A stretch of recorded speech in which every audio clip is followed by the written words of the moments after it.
Welcome to the MSDW podcast. I'm Jason Gumpert, editor at msdynamicsworld.com, and it is time for another news Roundup podcast episode.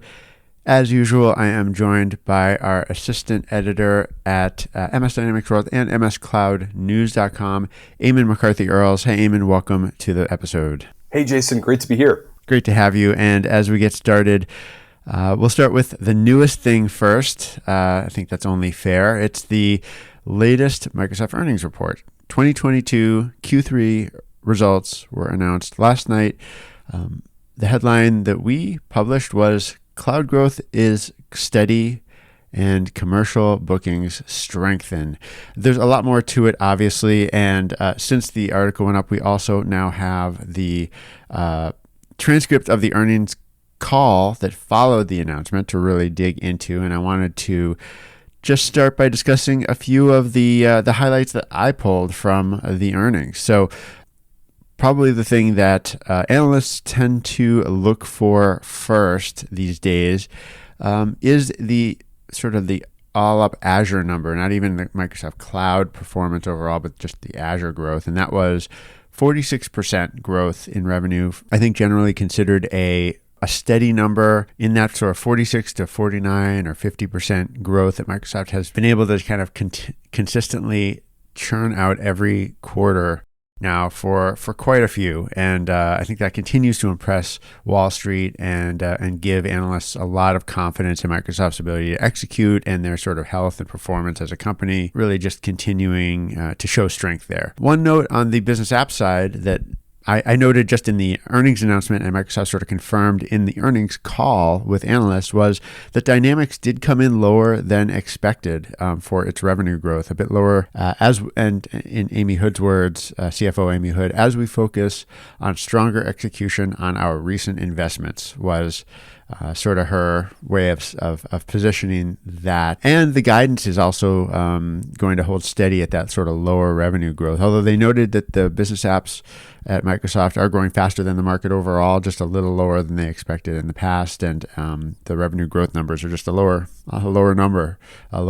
growth rate than in past quarters. What else? Just a couple other notes in the earnings, and then we can perhaps move on. LinkedIn revenue growth of 34%, which I think they considered strong, and Office 365 commercial revenue growth of 17%. Again, I think Microsoft considers that solid performance. One of the other real notes for anyone in the biz app space, Power Platform is now a $2 billion annual revenue business over the past 12 months, up 72% year over year. I think that's a big deal. I'm surprised that didn't make it into the earnings announcement. It was only revealed in the earnings call later. 72% revenue growth year over year. Microsoft calls it one of its fastest growing businesses at scale, and I think that's really significant, knowing that there's that much traction in Power Platform these days.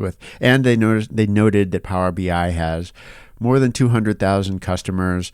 All right, so that is Microsoft earnings. I think we'll probably dig into some of those the analyst call a bit more to see what other little details we can pick out there, both on the Azure and cloud side as well as on the Dynamics side, and perhaps even some of the ways in which they are converging. That's certainly some very interesting angle. results. Yeah. And I thought we could move on and first talk a little bit more about business applications, realignment, leadership changes, roadmap updates, and then move on to some Azure news as well. How's that sound? That sounds great. And your interview with Mike Morton was a really interesting one. He provided a lot of really helpful insight on some of the changes going on with Dynamics 365 generally, and sort of his approach and Microsoft's approach to that entire space of the business apps world. So that was a really great opportunity, I think, to share with our readers some direct input from Mike Morton. He has been leading Business Central now for 2 years, and he just kind of broadened his responsibilities even further amid the reorg that we can also kind of talk about here with James Phillips leaving Microsoft, and we now know that he's now leading financial services group at Stripe. But with Phillips now out of Microsoft and Charles Lamanna taking the overall leadership role in business applications across Dynamics and Power Platform, that is going to change how how the other upper management in the group reports into Charles Lamanna. And one of those changes we now know is that Mike Morton is responsible for SMB business apps all up. So that's not just Business Central anymore, but it's the role or the long-term sort of product planning, product development for all kinds of business applications that apply to SMB customers. And I don't think that's fully fleshed out, or at least I didn't get a ton of detail on exactly where that will be going. But, examples are that there's this sales professional license, which is Dynamics 365 sales, kind of geared toward the more limited needs of smaller businesses. Same with customer service. But on the other hand, and Morton even acknowledges to me, there are plenty of small but sophisticated businesses that need the full scale features of a D365 sales. It has lots of rich and very advanced features. And some of those businesses can also use that. So where does that leave an SMB role? I'm not 100% sure. I guess the only other thing I'd say in closing on this particular topic is interesting to see Phillips depart, and then the sort of divergent business applications performance details come out in the earnings right after, just 3 weeks later or something, where you see that D365 sort of took a bit of a slowdown. Power Platform hit this milestone, although I don't know that their performance is getting better, because we've known that Power Apps at different times has grown at over 200% revenue growth in the past. Now we don't know how Power Platform has done compared to the 77%, but so just an interesting time to sort of see these markers, know that there's new leadership in this group, and and sort of how that sets the stage for the future. Well, speaking of the future and D365, I was very interested to see some of the results of the D365 Business Central roadmap with the 2020 Release Wave 2 plans coming out, and some of the developments in that space. For our listeners, what did you find to be sort of the most significant takeaways from all of that? So we did see more guidance on the Business Central roadmap. Again, this was coming out of the Directions North America 2022 event that was held recently that I reported on. Just to touch on a couple of the areas of focus that Microsoft shared. There's user experience improvements like the action bar.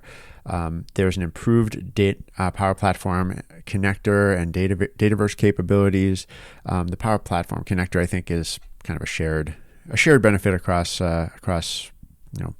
business applications in general. New permissions management, new delegated admin capabilities, which I wasn't sure were that big a deal, but I did hear quite a bit of enthusiasm about that one as a very helpful enhancement.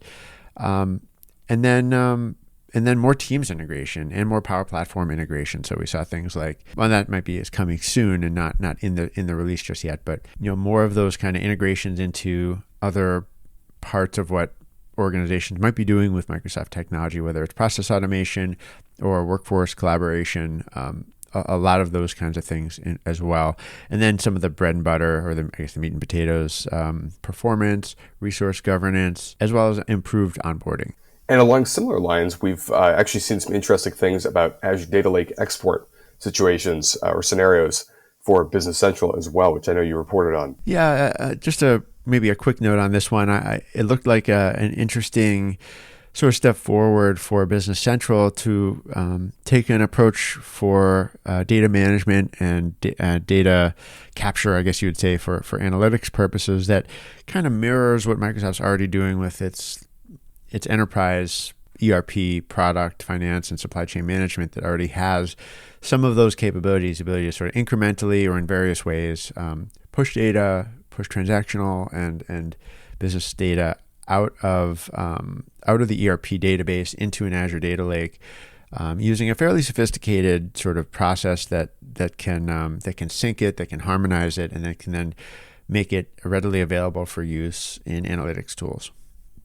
This is further out, I think, in terms of where Business Central is, but it's interesting to see Microsoft sort of evaluating using the same approach with Business Central data and out of the BC database. Well, much like the trends that you've been following in the business app space, I've been keeping up with a lot of the trends over in the cloud side of things. And I was interested to find a couple of different reports that have come out in recent weeks looking at the state of hybrid cloud and multi-cloud investment. In particular, Flexera, which is a software optimization company, they put out their State of the Cloud report, looking at responses from about 750 cloud decision makers, with what I thought to be some kind of interesting findings. Namely, about 92% of companies have a multi-cloud strategy, and about 80% have a hybrid cloud strategy, at least among these respondents. And about a third of the enterprises they spoke with were spending over $12 million a year on public cloud. Not too surprisingly, given things we've found elsewhere, public cloud adoption has increased with the pandemic. And many companies are sort of struggling to create centralized cloud centers of excellence or work with sort of managed service providers to make sure that they're able to manage all of these different cloud services that they're running. This makes me think back to just this most recent guidance about longer term contracts, but more volatility in terms of when those land. Is how I read that in the guidance from Microsoft. And I just wonder how, the complexity of these hybrid plans and the commitments that go into them are perhaps part of that same story. And of course, in the Azure space, we've also seen quite a few partnerships sort of come about in recent weeks. No surprise there. Microsoft is always announcing new partnerships, but a few that I've found to be pretty interesting include a new partnership with Boeing to use Azure AI capabilities to sort of boost Boeing's digital transformation initiatives and operations. And likewise, Microsoft also partnered with Rogers, the large Canadian telco, on a huge 5G project. We've increasingly seen a lot of emphasis from Microsoft on 5G connectivity for businesses of really all sizes, although this particular pitch is for sort of the SMB market in Canada. So it's been very interesting to see how Microsoft is partnering with these different organizations and where their areas of emphasis are in the cloud space. Yeah, absolutely. These sort of industry specific capabilities and Microsoft's ability to partner in them. I think certainly the analyst community looks favorably upon some of those achievements, and it's a sign that I think Microsoft takes those industry opportunities seriously. I know that you reported on some interesting things about Microsoft's Cloud Partner Program, actually, which is sort of a replacement for the previous partner network model. Yeah, so this change, or this planned change, rolling out the Cloud Partner Program, replacing the partner network model, has a few implications to it. It will remove the existing gold and silver competency model that partners use today. It will go into effect in October, but there's sort of an extra year of sort of transition time where partners can join it. I mean, I think there's a lot, depending on what kind of partner organization you're in, it's going to take some evaluation. There's no one answer for what this means for every Microsoft partner out there. But the new classifications I think are interesting.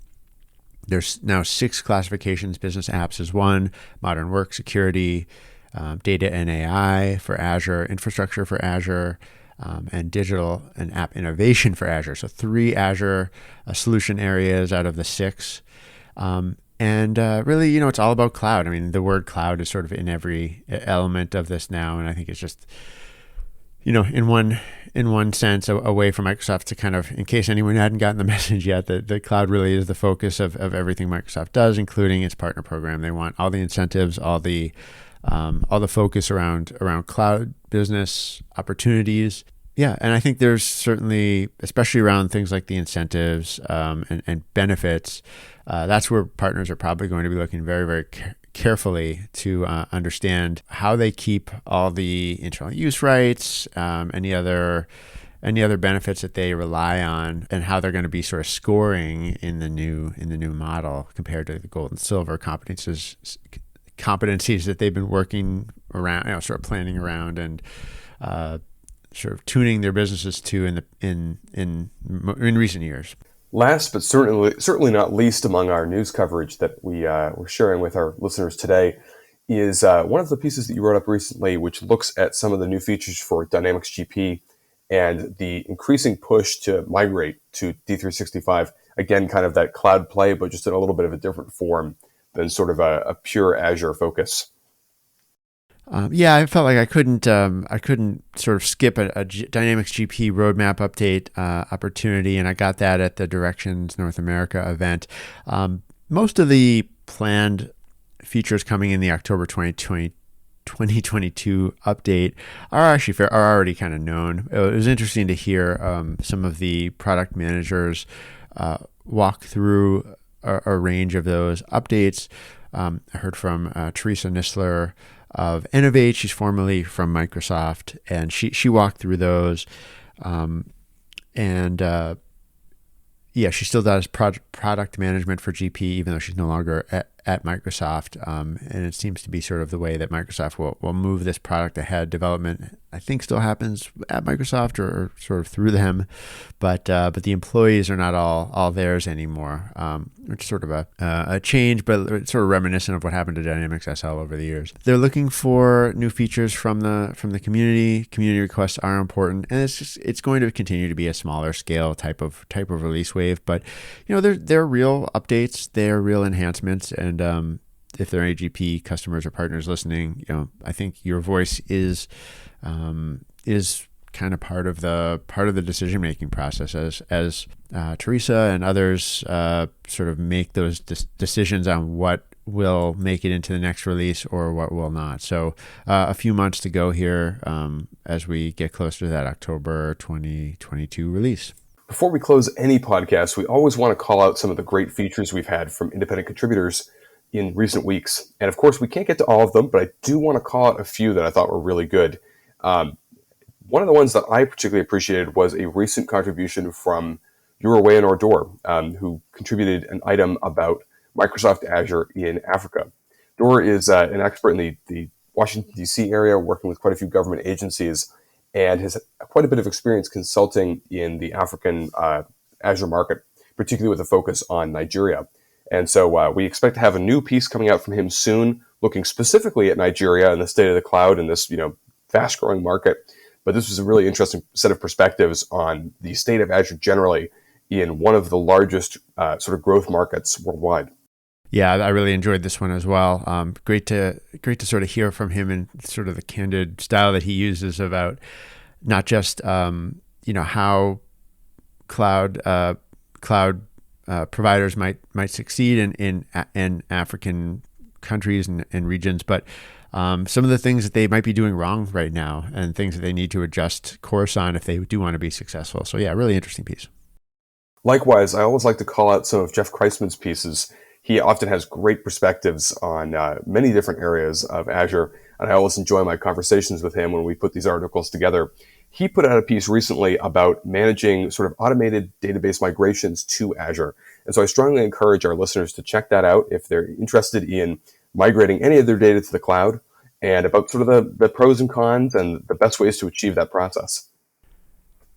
I agree with you again. He has a great, unique voice, and it really sounds like you're listening to someone who's been in the trenches and who's put in the work and, sort of been through the ups and downs of some of these challenging types of projects. And Jason, you worked with some very interesting contributors as well on the Dynamics side, including Ana Ines Urrutia de Souza, looking at some of the different aspects of D365 human resources. Yeah, it was really a pleasure to be able to publish this piece from Ana. It was looking at what she finds to be, she really specializes in Dynamics 365 HR, and she looked at what some of the most important features are and how to use them to address needs that her clients are seeing out in the world.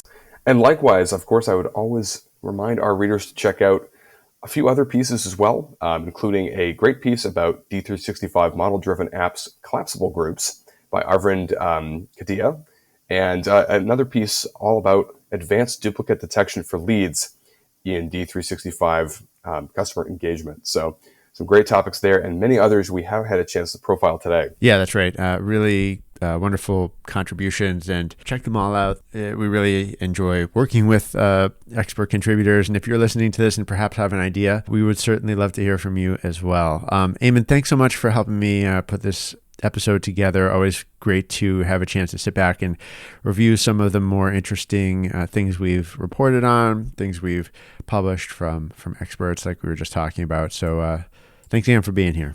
Great to be here. And thanks for listening.